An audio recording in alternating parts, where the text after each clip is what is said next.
So that completes the overall discussion on the consumer report. We will now move on to the commercial report or the non-individual report, and then look at some specific other reports like the microfinance report, for example, and most importantly, what you as a lender need to do in this report and what you need to do to build it into your underwriting credit decisioning process. Now let's look at the commercial report or the non-individual report. Now, the commercial report or the non-individual report in essence is not different. It contains details about the company or the non-individual entity that you are looking at. It contains all the borrowing details and also the inquiry details. What then is the difference? The difference is a recognition that the demographic details in an individual are different from a commercial. The borrowing details are different, and also there is another segment which is different. One, there is no individual credit score. There are ranks given by the bureau in terms of likelihood of paying or likelihood of defaulting. And then the other important component is the fact that you also get to know details about the shareholders, the directors, and therefore you can see interlinkages between these people and the company and between multiple companies. So for example, company A is a subsidiary of company B. You will be able to see that particular linkage, and therefore if required, look at the credit history of both the company A which you are looking at for giving a loan and company B if it's a subsidiary or a parent of company A.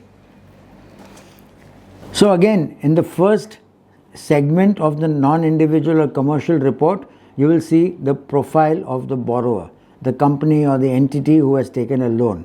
And this is what typically a profile looks like. Remember, like I said, this might not be the exact layout of all the 4 bureaus which will have different formats, but the core or the essence data will remain the same. So you can see things like legal and constitution, class of activity which is based upon the business that the company does, what category, what industry, what is the number of employees. All this is reported by the lender.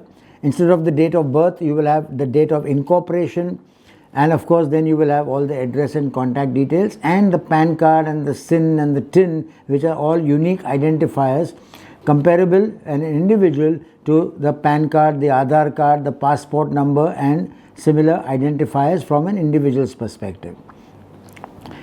Just as you have a credit score, and remember we said 300 to 900, for the commercials there is normally a rank, and the rank can range from, say for example, 1 to 10 or any other rank that a particular bureau might decide as a scale for its ranking for commercial companies and their borrowing capacity and their likelihood of them paying on time.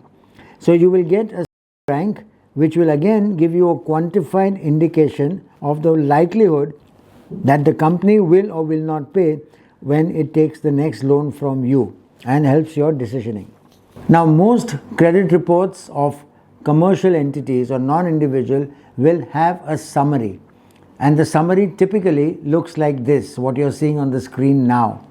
It summarizes how many lenders you have, the total borrowings you made, how many of these loans are still not paid, what is the aggregate amount of that, what have you paid back, how many are you delinquent on or late on, and what is the amount of delinquency.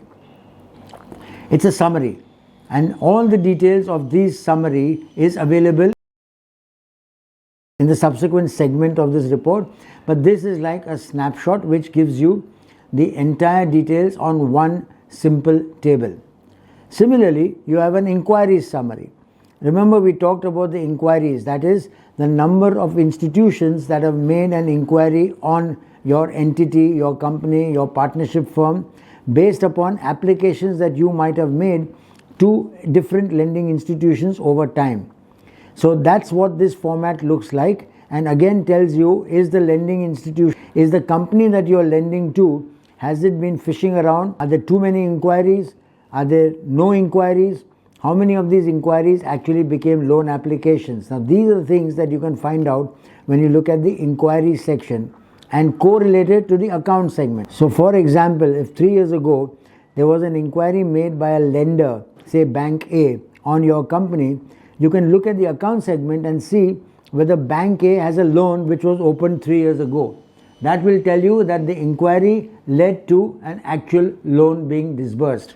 But if you see too many inquiries and no corresponding loan account, then you know that you require to investigate further. Why is it that the person has got so many inquiries? Why is it that the company has got so many inquiries and yet not loan accounts of an equal number or a proportionate number? The next segment which you will see is derogatory information. Now, while we are querying a derogatory information, it still contains the same thing that you would look at in a consumer report. Write-offs, settled accounts, moratorium, restructured, all these details will be given, and it will also give you the names of entities that have guaranteed this company's loans, or this company has guaranteed loans of some other company, especially if they are correlated or interrelated. One more thing that becomes important here is that most banks will have filed possibly cases against companies who don't pay back on time, and all other avenues of recovery of money has failed. These are called suit filed because suits have been filed in the public domain in the law courts of law to recover this money. This information is also reported by the bureaus, and it is based on the information supplied by the lender. So if Bank A has filed a suit against company B, it will report it to the bureaus, and the bureaus will show it in the credit report of company B. As you as a lender can see, this information is a natural as far as credit decisioning is concerned. You want all this information because that, along with your underwriting policies which you have developed internally and are unique to you as a lender, will decide whether to give a loan, not to give a loan, how much to give, what terms to give. And that comes when you write your underwriting policies. So this credit report, especially of companies, becomes extremely crucial in this entire underwriting and credit policy development process. Just as in the consumer report you had account details, similarly you will get the same thing as far as commercial reports or non-individual reports are concerned. The typical format, again please remember, it's not common for all 4 bureaus, but this is a sample of a typical format, and any other bureau will have similar data even if the format is different. So this is what you will see. You will see, for example, is it a working capital loan, is it a guarantee, is it a term loan, is it a foreign exchange loan? These are details that you will get, and then of course on the columns you will get, is it a standard, which means they're paying on time, or is it non-standard? And if it is standard, then are there some days past due? If it is non-standard, is it substandard, is it a loss, is it doubtful? All these categories are specified by the RBI and quantified based upon certain parameters. So anything that's over 180 days will have to be counted as a loss by the lending institution and reported accordingly to you as the bureau. Now, the next segment is the location details of the company. Now, why is this important? The reason this is important is that most companies, many companies, some companies will have different branches, different offices, regional offices, location of plants, etc. And sometimes a particular plant or a particular unit applies for a loan, of course under the company, but the loan is for that particular unit. So for example, if I had a company which had a cement factory and I had a factory which was manufacturing tiles. Now the tile company wanted working capital. Then I would know through this particular segment that it is the tile company located in state A which is applying for the loan, or the loan is required for that. The company is still applying. The head office might send in the application, but it is meant for the tile unit and not the cement unit. Because you as an appraiser know that one of the things you need to look at is the tile industry doing well? Even though it's not a separate company, you still want to know the uniqueness of that particular industry that you are financing, even if it's only a division of a legal entity, which is the company itself. The next segment is the related party segment. Now what happens in a related party segment, especially on the commercial side, is you will see a lot of interconnectivity. directors are common, subsidiaries, parent companies, holding companies, and all this information is called related party transactions or related party details. Now, the bureaus have given formats to the lenders which actually allows the lender to report all the information we've talked about, whether it is derogatory data, whether it is working capital data, whether it is related party data. The whole idea here is you want a more holistic view of the group, of the companies that are all under the same directorship, the same management, the same shareholding, and that's how you will get it here. So for example, as you can see here in the example that is up on the screen, you have a gentleman called Mr. A.B. Patel, who is the proprietor of the firm. You have his address and you have his personal PAN card and all and other details. Now what will you do with this? Well, you can do with several things. The easy one, you can ignore it, and that's a credit decision you have to take. However, if it's a proprietary firm that has applied to you for a loan, or a private limited company where Mr. A.B. Patel is the owner or the shareholder or the proprietor, you might want to consider pulling a report on him in the individual capacity and seeing whether his credit history is worthy of giving a loan to a firm which he effectively owns. Proprietary, private limited. Of course, if it is a public limited company, the relation between the credit behavior of the individual and the credit behavior of the company is much more fuzzy or vague. However, in a smaller company, the difference between an individual, a proprietor or a shareholder who owns this entire company and the company itself is not much. So honestly, as a lender, I would strongly suggest that if you are looking at a particular company, pull a report or access a report on the main shareholders, the main proprietor, whoever is running the company itself. Because you will clearly see a correlation between the willingness and ability to pay of the company and the individual's willingness and ability to pay, which will reflect in his report.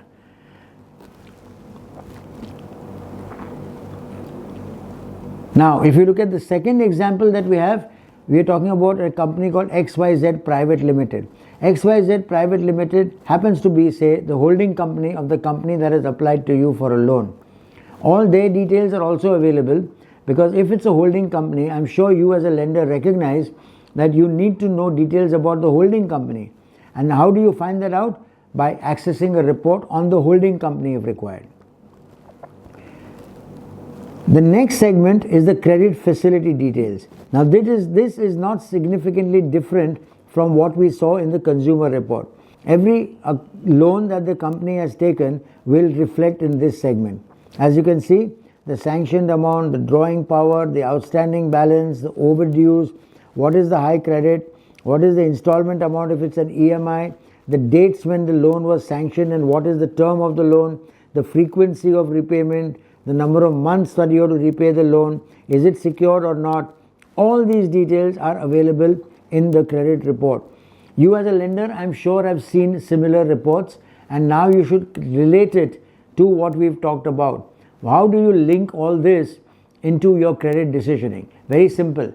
Your credit underwriting process, your credit policy will actually have factored in all this and laid down certain parameters, certain goalposts under which you can give a loan, not give a loan, or give a loan with certain caveats, conditions or requirements additional to a good loan that you might be giving. So basically, again, and before we move on, let me kind of pause a minute here, and we need to understand that these credit reports of the individual and the company by themselves are useless. And I'm making a strong statement here.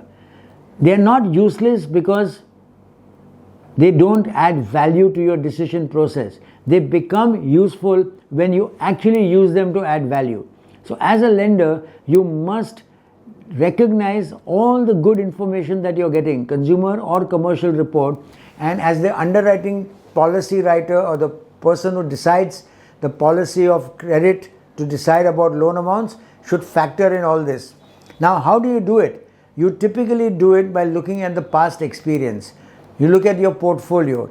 You see that certain kinds of loan behavior, repayments, delinquencies are linked to certain aspects which are covered in the credit report. or the industry is suffering, for example. Now that is where you actually can build it into your credit policy. However, a word of caution, the credit policy is not static. You need to review it regularly. You need to review it based upon the environment, the industry, and what better example can I give you from environment than the pandemic that is happening during 2021, right? That environmental tsunami, if I can call it, has actually required most companies to look at their credit policies and decide whether they should be more conservative, they should be more aggressive, or whether they can continue with their existing policy. And you can't apply one size fits all. You need to look at your data. What kind of customers are paying, individual or companies? What kind of customers or industries are not paying? How many of them are stressed? How many of them are going to wind up? How many are going to have longer recovery periods? Typical example, hospitality. Typical example, restaurants and malls. They are going to take longer because of the way things have developed in the last 1.5, 2 years. So the credit report will reflect that in some way. It's your ability to be able to marry the two, the report and the behavior of your book, which will help you take a more informed decision. The microfinance industry in this country is extremely large. In fact, whilst a lot of it is still untapped, even those who have access to formal lending is a very large number. Unfortunately, they are also the ones who often get the most impacted whenever there is a downturn in the economy. An example of this was this pandemic. The pandemic caused the microfinance industry, the microfinance lenders, to suffer greater number of delayed payments, delinquencies, etc. than, say, for example, a normal bank that was giving loans for mortgage finance to urban India. In order to address the needs of the microfinance lenders, whether they are microfinance companies or even banks or NBFCs that are doing microfinance lending, some of the bureaus have a very specific report called the microfinance report. Now, the microfinance report is no different from the consumer report or the commercial report for that matter. The contents, the segmentation, the details that are provided in the report are all the same. Then the question comes up, what is different? As we know, the detailed information available in microfinance lending might be a little sketchy or might be a little different than what is available in the non-microfinance sector. Therefore, the bureaus use back-ended algorithms to ensure that the quality of the report, the completeness of the report and the accuracy of the report are not impacted adversely because of the lack of information, the lack of complete information, which allows them to be able to do the deduplication without a handicap of incomplete information. Here is a sample of the microfinance report on the screen, and as you will notice, the core segments are the same. The data elements are the same. It is, as far as you are concerned as a lender, it is purely the title of the report and the comfort that you will derive that the bureaus have used appropriate algorithms to give you the most complete report possible.